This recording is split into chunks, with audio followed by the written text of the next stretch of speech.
In this module, we will talk about the fermentation economics. When we talk about the fermentation, then is the ultimate goal is the production of any product, if that is market value. So just to have the market value, the fermentation economics, that whole economics of the fermentation process is very, very critical, because the overall product cost is the ultimate goal of the fermentation process. So if we keep in mind all the factors that involve the fermentation economics, start from the culture to different ingredient, then we can have a very ideal fermentation process. So let's see what are the factors that involve in fermentation economics. So if the fermentation process, as I have already told, is to yield the product as a competitive price, the chosen microorganism or animal cell culture should give the desired end product in predictable and economically adequate quantities. So a number of basic objectives are commonly used in developing a successful process which will be economically viable. So as concerned, the first objective is the capital investment in the fermenter and some auxiliary equipment should be confined to the minimum, provided that the equipment is reliable and may be used in a range of fermentation process.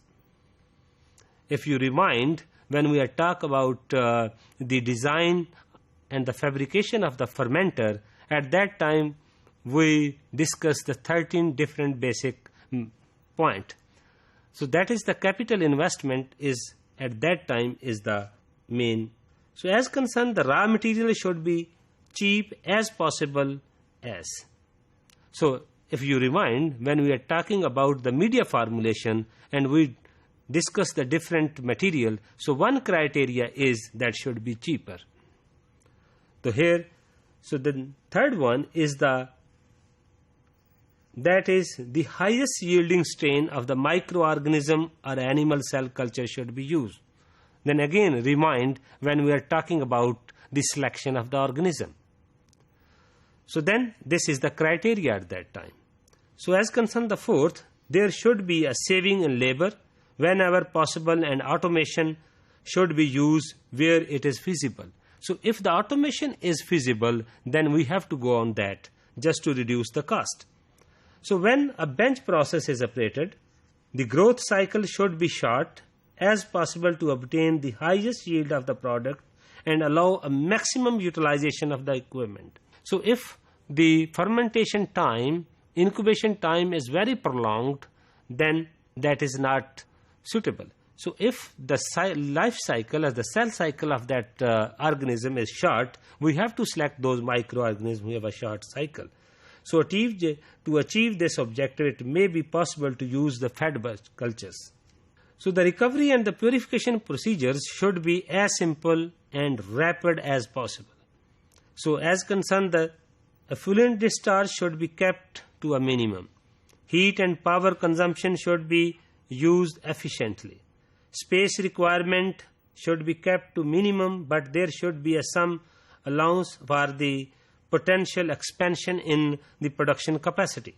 As concerned the 10th, that is all of the bus must comply with the safety guidelines and the regulation, which we called as containment regulations. So the consideration of the so many criteria means that there may have to be compromise for a particular set of circumstances relating to an individual process. Sometimes when we talk about some specific project, we have to maintain our strategy at that time. So as concerned, the fermentation technologist should be aware of the problem of assessing the market potential. Although he/she may not be primarily involved in collating or assessing the necessary data. So it is necessary to estimate the size of the present and the potential market and increase in the demand for a compound. Hepburn in 1978 has examined the factor that determine the feasibility of the large-scale ethanol production by fermentation. He considered that the ethanol produced by the fermentation would only be competitive with the synthetic ethanol from crude oil.